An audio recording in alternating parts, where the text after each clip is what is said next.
A very good action-packed morning to all our Sports Today family members. We all know that the very morning that we set sights upon it, the ICC were really going to announce something big.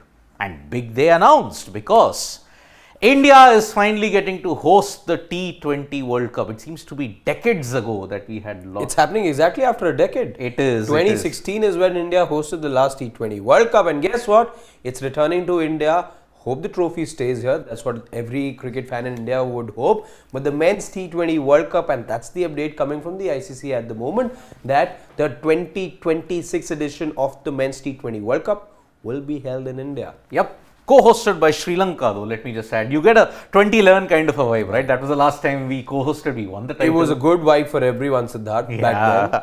April 2, 2011, we won that trophy. And this time, it's going to be in October, November. But by the way, October, November, if you have to look at it in 2025 and 2026 are very, very important dates because not just the men's T20 World Cup that's going to come. 12 years later, look at this side. This one. The Women's ODI World Cup will be hosted in India for the very first time. 12 years later, they had hosted it in October, November, even in 2013. October, November of 2025, you're going to see the Women's ODI World Cup. By the way, the women's setup also very important 24 and 25 because the T20 World Cup for the women is happening in Bangladesh. That happens somewhere around August to September. The Women's T20 World Cup, if you look at it, ODI World Cup at that time, October, November of 2025. Yeah. So that's the first big update that first we have major for you. Update that Let's quickly tell you more stories making the news at the moment. Of course, the test match that we've been covering for you here at Sports Day. The latest being that England are out to bat already. They've gotten off to a good start like they did in the first innings as well. 30 odd runs for the loss of no wicket as we speak. That's the latest. India not being able to add much, just 15 runs that Ravindra Jadeja and the couple of other batters that he was accompanied with were able to add after they returned on day 3 morning. Absolutely. So see, Root with 4 wickets. I mean, he's got 2 of his best hauls in Test cricket in India. And he's bowled 30 overs actually if you look at it. Now, why did Root and Rehan Ahmed all have to shoulder a very heavy workload?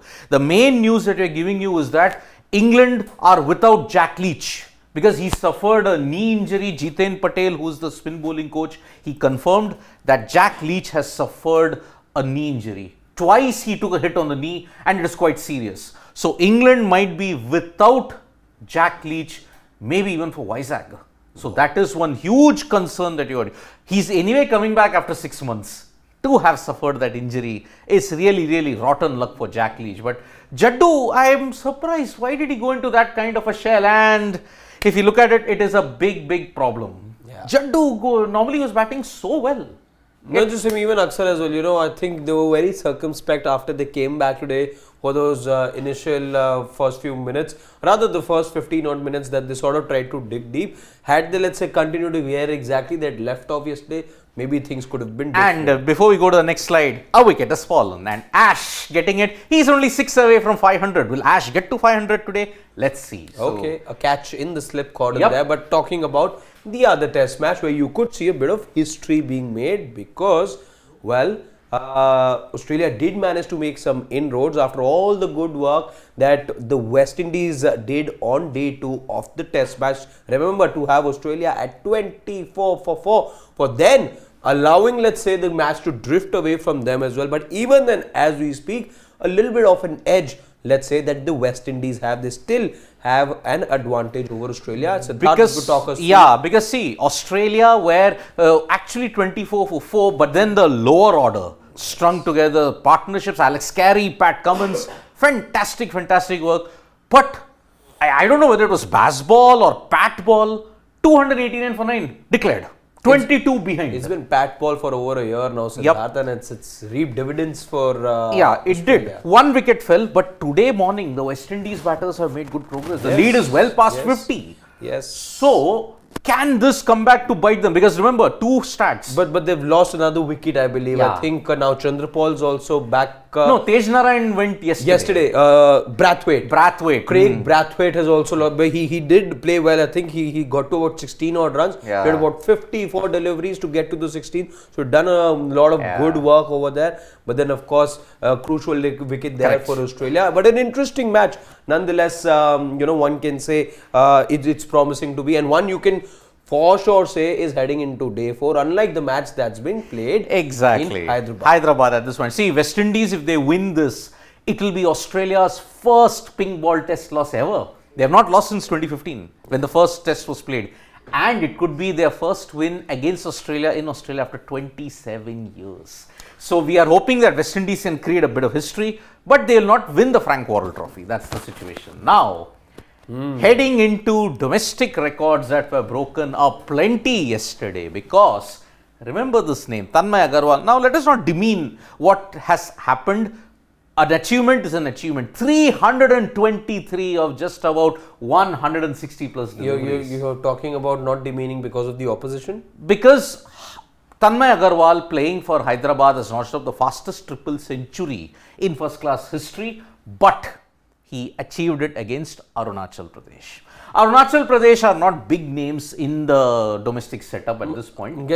Plate team, right? Plate team, because Hyderabad didn't do well in the previous edition, they were relegated to the plate, and that's why 529 in just about 48 overs. Yeah. Tanmay Agarwal, I mean, take a bow. There are records. We'll be doing a special video on Tanmay Agarwal. Do check that out as well. Scoring, if I'm not wrong, as I heard, 323, yes. and at a strike rate of just about 200. So yeah, that just tells you how much he's enjoying against Arunachal at the moment. But moving forward now, sticking to more news coming from the domestic circuit, Ayush Badoni, somebody who you see very often playing in the IPL, turns out he misses out playing for Delhi for a rather vague reason, which Siddharth will now tell you about. Now, Ayush Badoni was your leading run getter, as Harshit pointed out, okay? He's now in the hotel in the Ranji Trophy match between Uttarakhand and Delhi. Ayush Badoni was left out because, according to media reports, Kshitij Sharma, who's been picked, he's quite close to the Delhi District Cricket Association, one of the members in the management. Now, he's been dubbed as a future talent, Kshitij Sharma. Kshitij Sharma, no discredit to him, he did come out, batted, but fell for 8. A misjudgment, left the ball, it cannoned into the ostrum and got bowled. Does it make sense for Delhi to leave someone like Ayush Badoni, who's done well in white ball cricket and also been rather consistent red ball cricket, to be left out just because you want to give a chance to someone else who, as reports state, we are not saying who, as reports state, is close to the management? Now, Delhi continue to hit themselves on the foot on a regular basis. Remember, their campaign is skidding off the rails very quickly. Lost to Puducherry. Puducherry, and that too, you didn't get off, you got bowled out for 147 against Uttarakhand.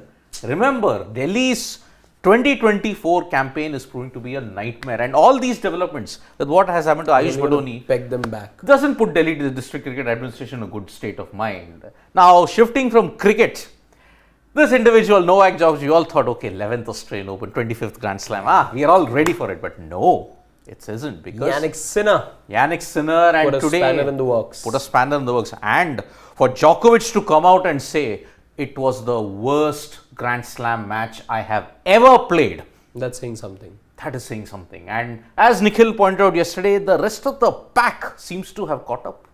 Now there were 3, now there's only 1. Djokovic at 36, 37. Can he get that 25th? That is going to be the big thing. Yeah, so, historic 25th. Yep, gets him one clear of Margaret Court. Margaret Court. But today, all attention will be on this 43-year-old youngster who's going to achieve history, because what a week it's been, isn't it, Harshit, for Rohan Bopanna? Yeah. Padma Shri, Australian Open title, potentially world number 1 ranking. Perfect week. You would want to be Rohan Bopanna at this time. Yes. So it's at 3:15. It will come right after the women's singles between Zheng and Sabalenka at this point in time. Remember, Aryna Sabalenka is gunning for an Australian Open title, ranked seeded number 2. Let's see how she feels. But all eyes for India. All eyes will be on Rohan Bopanna. Absolutely, and we'll be getting you the very latest from the Australian Open, both the women's final as well as the men's doubles final as well, where you will see Ebden and Bopanna face off in the final. So we'll see if there's a historic Australian Open title over there for 43-year-old Rohan Bopanna or not. Remember, there's a lot of cricketing action also happening. We'll get you all of that. You know what's your one-stop destination, and that's Sports Today. Gun for Bops. Today, Bops, let's see if he can do it at the young age of, not 43-year-old, 43 a young Rohan. The ripe age of 43. Yes, and before we end the morning wrap, The Tata Steel Chess tournament, the title race is really on now because only 2 more rounds are remaining. Today is the 12th round, tomorrow is the final round, and 3 of our Indian GMs are still in with a chance to win the Tata Steel Chess tournament. Remember, this tournament is dubbed as the Wimbledon of chess. Whoever wins that has a massive advantage. Vidit Gujrati and Gukesh. Gukesh is now in that pack now, but he's just trailing by 0.5, second position. Vidit also secured a win. He's in the top 5 at this point. Pragnananda is also in the top 5 at this point. So, last 2 rounds. Let's see if any of our Indians can do it, because Vidit today plays the leader. And if he wins that, he not only does himself a good favor, he does his good friend Gukesh also a very good favor. So, we in Sports Today will be bringing you all the updates as and when it happens. And that's about it from the morning wrap, folks. We'll be back very shortly. Action is going on at a breakneck pace at this point. Lunch break. We'll be joining you from me and Harshad. It's bye-bye. Tap that bell icon so you know when we go live, and shower us some love. We are reaching a very important landmark also, folks. Bye-bye.